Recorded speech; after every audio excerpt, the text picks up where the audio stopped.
ദൈവ തിരുനാമത്തിന് മഹത്വമുണ്ടാവട്ടെ. Bible reading പ്രോഗ്രാമിൽ സംബന്ധിക്കുന്ന ഏവർക്കും കർത്തൃനാമത്തിൽ സ്നേഹവന്ദനം. സംഖ്യാപുസ്തകം 32-ാം അധ്യായം നമ്മളിന്ന് വായിക്കുന്നു.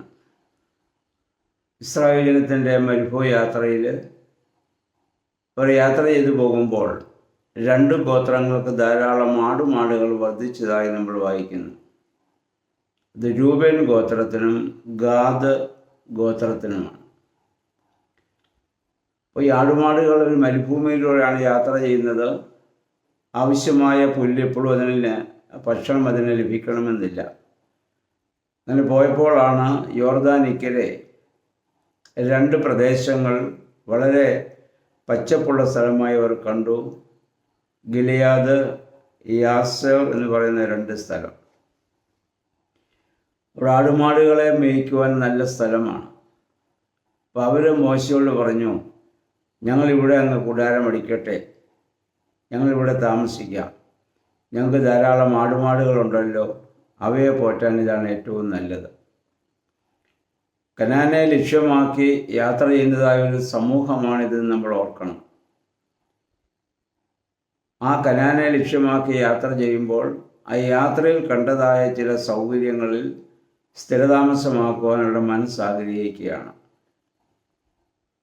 ഇന്ന് പുതിയ നിയമത്തിൽ സ്വർഗീയ കനാനെ ലക്ഷ്യമാക്കി ഈ ഭൂമിയിലൂടെ യാത്ര ചെയ്യുന്നവരാണ് ഞാനും നിങ്ങളും. നമ്മൾ ഈ ഭൂമിയിൽ ജീവിക്കുന്നെങ്കിലും മറ്റൊരു ലോകത്തെ ലക്ഷ്യമാക്കി ജീവിക്കുന്നു. നമ്മുടെ വിശ്വാസ പ്രമാണമായി എല്ലാ ദിവസവും നമ്മളത് ഏറ്റു പറയുന്നുമുണ്ട്. മരിച്ചുപോയവരുടെ ഉയർപ്പിനും വരുവാനിരിക്കുന്ന ലോകത്തിലെ പുതിയ ജീവനുമായി ഞങ്ങൾ നോക്കി പാർക്കുന്നവരാണ്. പക്ഷെ നമ്മൾ ആ ലോകത്തെക്കുറിച്ചാണ് നമ്മുടെ കർത്താവ് നമ്മെ പഠിപ്പിച്ചതൊക്കെയും. പക്ഷേ നമ്മൾ ഇന്ന് സ്വർഗീയ കനാനെ ലക്ഷ്യമാക്കി യാത്ര ചെയ്യുന്നവരാണെങ്കിലും ഈ ഭൂമിയിലെ ചില ആകർഷകങ്ങൾ നമ്മെ ആ സ്വർഗീയ കനാനെ വിസ്മരിക്കുവാൻ കാരണമായിട്ട് തീരുന്നുണ്ട്. ഈ ഭൂമിയിലെ നമ്മളെ ആകർഷിക്കുന്ന പല കാര്യങ്ങളും പല സൗകര്യങ്ങളും ദൈവരാജ്യത്തെ വിസ്മരിച്ച് ജീവിക്കുവാൻ നമുക്ക് പ്രേരകമായിട്ട് ഭവിക്കുന്നുണ്ട്. അത് പൈശാചികമായ പ്രലോഭനമായും നമ്മളതിനെ കാണേണ്ടതാണ്. ആദിമ ക്രൈസ്തവരെ കുറിച്ച് ബൈബിൾ നമ്മൾ വായിക്കുന്നുണ്ട്. നമ്മുടെ ആരാധനാക്രമങ്ങളിൽ അത് പറയുന്നുണ്ട്. നമ്മളെന്താ പാടുന്നത്? ലോകം, താത, സഹോദര, ജാതി, തറവാട് ആകെ ഉപേക്ഷിച്ച് യേശുവിനായി മരിച്ചാൽ മതിയെന്നവർ ആഗ്രഹിച്ചു. കാരണം അവരുടെ ലക്ഷ്യം അടുത്ത ലോകമായിരുന്നു. അതിനെക്കുറിച്ചുള്ള വ്യക്തത അവർക്കുണ്ടായിരുന്നു. ആ ലോകത്തെക്കുറിച്ച് 3-ാം സ്വർഗത്തോളം എടുക്കപ്പെട്ട സ്വർഗീയ ദർശനത്തിന് വിധേയനായ പൗലോസ്ലീഹ പിന്നെ പറഞ്ഞു, ഞാൻ മരിച്ചു, ക്രിസ്തുവിൽ മറഞ്ഞു, ഇനി എന്നിൽ ജീവിക്കുന്നത് ഞാനല്ല, ക്രിസ്തുവായിരിക്കും. ഈ ഭൂമിയിൽ നിന്ന് വ്യത്യസ്തമായ ഒരു രാജ്യത്തെക്കുറിച്ചും ഭവനത്തെക്കുറിച്ചും പൗരത്വത്തെക്കുറിച്ചുമൊക്കെ അദ്ദേഹം നമ്മെ ഓർമ്മപ്പെടുത്തുകയും ചെയ്തിട്ടുണ്ട്.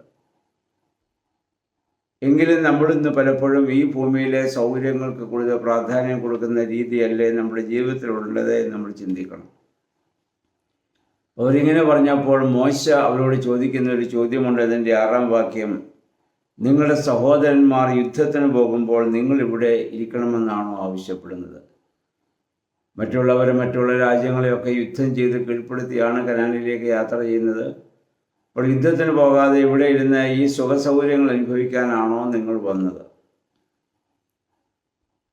നമ്മളോടും ഇന്ന് പരിശുദ്ധാത്മാവ് ചോദിക്കുന്ന ചോദ്യം എന്താണ്? പിശാചിനോട് യുദ്ധം ചെയ്യേണ്ട നമ്മൾ അതൊക്കെയും ഒഴിവാക്കി ആ പൈശാചിക പ്രലോഭനങ്ങൾക്ക് വിധേയമായി സുഖസൗകര്യങ്ങൾ തേടി ജീവിക്കുമ്പോൾ നിന്റെ ലക്ഷ്യമെന്ത് എന്ന് പരിശുദ്ധാത്മാവ് ഓരോ ദിവസവും നമ്മളോട് ചോദിക്കുന്നുണ്ട്. പക്ഷേ ആ ചോദ്യത്തെ അവഗണിച്ചുകൊണ്ട് ഈ ഭൂമിയിൽ മാത്രം ആശ്രയം വെച്ച് ജീവിക്കാനുള്ള താല്പര്യമാണ് പലപ്പോഴും വിശ്വാസികളുടെ ഇടയിൽ, നമ്മുടെ ഇടയിൽ ഉള്ളതെന്ന് നമ്മൾ മനസ്സിലാക്കേണ്ടതാണ്. അപ്പോൾ ഇവരൊരു കാര്യം പറയുന്നുണ്ട്, ഞങ്ങളുടെ യുദ്ധപ്രാപ്തിയുള്ള പുരുഷന്മാരെ മുന്നിൽ വിടാം, അവർ യുദ്ധം ചെയ്ത് കീഴ്പ്പെടുത്തിട്ട് പിന്നെ ഞങ്ങളിവിടെ താമസിച്ചോളാം. ആ കനാൻ സ്വന്തമാക്കിയതിന് ശേഷം ഞങ്ങളിവിടെ താമസിച്ചോട്ടെ. അതും മോശ അത് സമ്മതിച്ചു. നിങ്ങളുടെ ലക്ഷ്യം ഇതാണ്. കനാൻ സ്വന്തമാക്കിയതിന് ശേഷം നിങ്ങൾക്ക് അത് ഫലഭൂയിഷ്ടമായ സ്ഥലമുണ്ടെങ്കിൽ നിങ്ങൾക്ക് അവിടെ ഇവിടെ വേണമെങ്കിൽ നിങ്ങൾക്ക് താമസിക്കാം. നമ്മുടെ ഈ മരുഭൂമി യാത്രയിലും മോശ പറഞ്ഞ വാചകങ്ങൾ നമുക്ക് ഒരു വലിയ മാതൃകയും പ്രേരകവും ശക്തിയായിട്ട് തീരേണ്ടതാണ്. സ്വർഗീയ കനാനാണ് നമ്മുടെ ലക്ഷ്യം. ആ കനാനെ ലക്ഷ്യമാക്കി യാത്ര ചെയ്യാൻ നമ്മൾ ബാധ്യസ്ഥരാണ്. അതിന് വിരുദ്ധമായി വരുന്ന എല്ലാ പൈശാചിക പ്രലോഭനങ്ങളെയും പ്രകോപനങ്ങളെയും ദൈവികമായ ശക്തിയെ അതിജീവിക്കാൻ നമുക്കിടയാകണം. അത് നമുക്ക് സാധിക്കുന്നത് പ്രാർത്ഥനയാലും ആരാധനയാലും ആ വലിയ പ്രത്യാശ കൊണ്ടാണ്.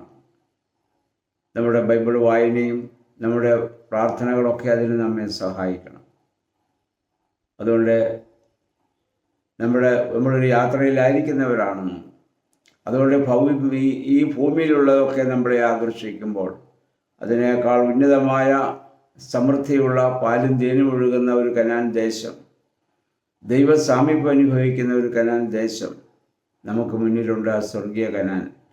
ആ കനാനെ ലക്ഷ്യമാക്കി യാത്ര ചെയ്യുമ്പോൾ ഇതുള്ള പൈശാചിക പ്രലോഭനങ്ങളിൽ നിന്നൊക്കെ ദൈവമേ, പരിശുദ്ധാത്മാവേ, ഞങ്ങളെ സംരക്ഷിച്ചു കൊള്ളണമേ എന്നുള്ള പ്രാർത്ഥനയോടെ നമ്മുടെ മരുഭൂമി യാത്ര നമുക്ക് തുടരാം. ദൈവം അതിന് നമ്മെ സഹായിക്കുമാറാകട്ടെ.